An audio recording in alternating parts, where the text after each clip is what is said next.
Hey guys, today we're going to be putting a Prinsu Pro Roof Rack on this third generation Toyota Highlander.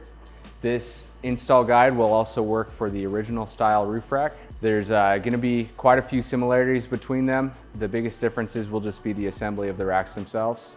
For more detailed information, make sure and check out our PDF install guide, and let's get started. To prep the roof of the vehicle for the roof racks, we're going to need to remove whatever factory rails or cross members your vehicle comes with. So you'll start by using a pry tool or a screwdriver to remove these little plastic covers on the front and rear. That'll expose some of our mounting hardware. So pop this guy out. That's what this looks like. And the bolt underneath, you're going to be using a 12mm socket to remove. For these guys here, there are pry points on the sides as well as on the front. So what we'll do first is we'll pry under here and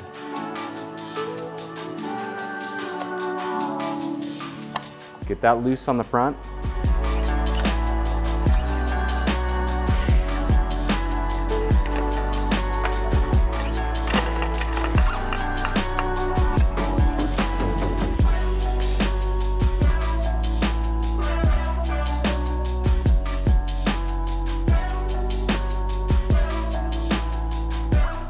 Now, in preparation to mount the roof rack, we're going to take our rubber washers and put them in each of our mounting locations. There's a little plastic tube that sticks out of the roof.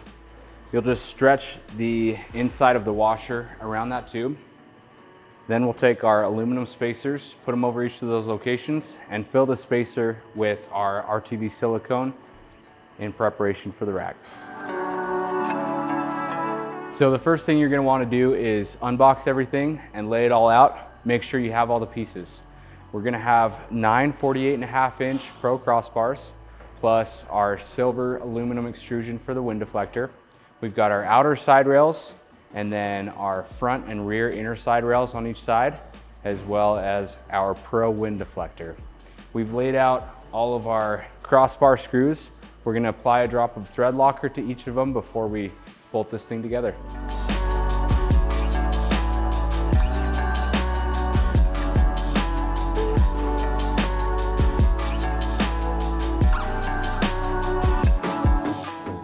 To mount the wind deflector to the wind deflector crossbar, you're going to want to take these stainless steel T-nuts, slide them in the tracks of the extrusion, roughly lined up with where these holes are. Then you can set your wind deflector down, and using these 1/2-inch screws, go ahead and get them started loosely. Then once you've got all of them started, you can slide it to where the edge of the wind deflector is flush with the edge of the extrusion, and then we'll go ahead and tighten them all down. And from there we can put on our noise reducing trim, make sure it's cut to the right length, and we'll be ready to mount our wind deflector.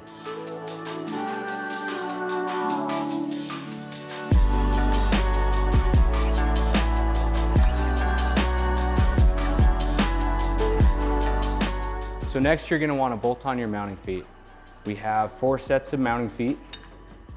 They're going to be symmetrical from passenger to driver side. They're labeled 1, 2, 3, and 4. Starting from the front, you'll have your first mounting foot, your second mounting foot, third, and fourth. And we'll install these using the same 1-inch screws and washers that were used to bolt on our crossbars.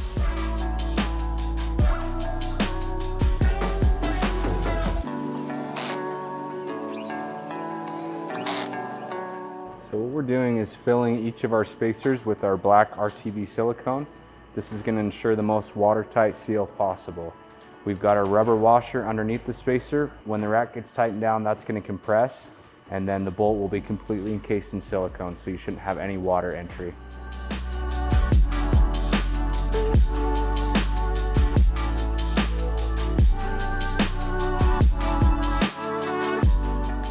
So now that we've got our roof rack set in place, we have 12 of these M8 by 50mm long bolts.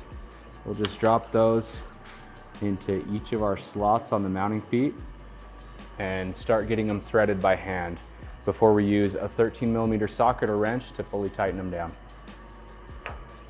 The other thing you want to note is once you get this set and your bolts started, You'll want to center the rack from passenger to driver's side. One way to do that, from the back you can use the antenna and line it up with these center drop points.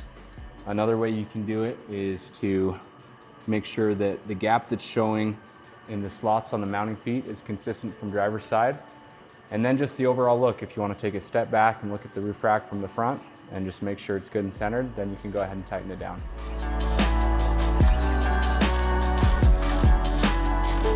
All right, this thing is all mounted up and ready to go. If you have any questions on the install, make sure to drop a comment below. Like this video, subscribe to see more like this, and we'll see you on the trails.